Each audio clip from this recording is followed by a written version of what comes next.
After you complete this topic, you should be able to identify common use cases of Process Simulate Human, identify Process Simulate Human, and check the feasibility of a manual assembly process using Process Simulate Human. Process Simulate Human can be used to perform several use cases. However, the first three steps you must do in all cases is to create a study, add a human model, and posture the human. In the assembly and maintenance/reach study use case, you need to check if the operation is possible. Can the parts be reached with the selected tools? You need to perform a lot of quick studies for several hundred situations. You allow an ergonomically bad but infrequently performed posture, or an ergonomic check may be performed later if it is found to be a problem area. You only need graphics for critical objects. You want a quick yes or no answer, and it doesn't matter where each finger is. In the workplace design/ergonomics or time study use case, you use ergonomics and time standards, for example OWAS and MTM. You focus on a smaller number of situations. You look for optimal ergonomics and quickest times. You only need graphics for critical objects. You want to analyze the task in a problematic area to see how injuries can be reduced, and it doesn't matter where each finger is. In the presentation results/operator training or marketing video use case, hand posture may be important, especially of grasping small parts. There is an attempt to make each motion as accurate as possible, and realistic visualization, such as texture mapping and data completeness, may be important.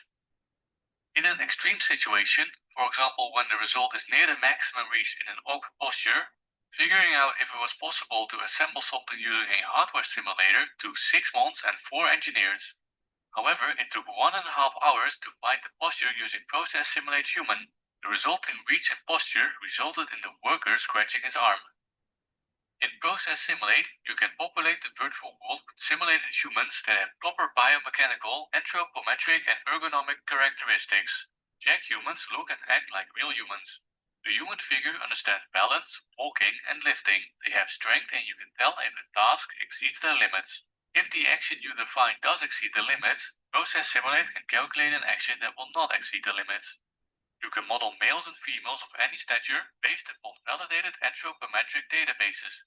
Process Simulate Humans have the same joint limits as a typical human in the real world. Some other benefits of Process Simulate Human include: it is easier to integrate ergonomic evaluations into the development process, it facilitates enterprise-wide access to human study assessments, and it supports a team approach to resolving ergonomic issues. Some of the functionalities supported for human operations includes accurate scale human figures, so you can evaluate designs for a variety of people sizes without requiring prototypes and test subjects. You can perform reach studies, ergonomic studies, and create simulations of sequences of tasks with human figures or disembodied hands. Body and hand motion capture, body posturing, hand postures, placement, reaching, grasping, carrying, walking, force and weight loading, task creation, etc. Ergonomic reports using many popular ergonomic standards, assigning resources and parts to human operations, textures humans and the ability to wear clothes. These types of human models must be supplied by development. 2 example textured human models are supplied with Process Simulate by default. To access them, see the appendix on accessing other Jack mannequins.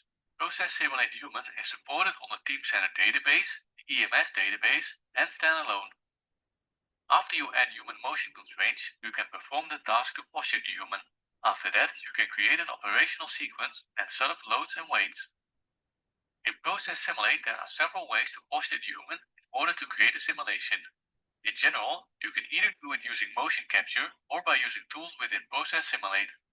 To posture the human using motion capture, you can use tools such as Microsoft Kinect, Motion Analysis, Cycle, Cyberglove, etc. There are 3 groups of tools within Process Simulate for posturing the human to make a simulation. Basic human tools. These tools typically require you to move individual joints or groups of joints into the position you want. They include the interactive posture tools for operation creation, for example posture library, man jog, human posturing, etc. These tools are usually used to create a pre-posture to an operational task, or to make slight modifications to a posture created using the operation creation or high-level task simulation creation tools. It is rare to create an entire sequence of operations exclusively with these tools. Operation creation tools. With these tools you define grasps and critical parts in your positions to create the operations using operation creation. These include autograph, place object, and reach target. These tools utilize a fast inverse to calculate the human posture based on a target location. Head posture can be automatically generated, selected from a library, or manually adjusted. High-level task simulation creation tools. With these tools, you define the basic task you want to perform and the underlying actions are automatically created. This is done using the Task Simulation Builder. Simulations can be developed rapidly for specific situations. Head posture is automatically generated or manually adjusted. In general, you create the entire simulation using this tool or the operation creation tools.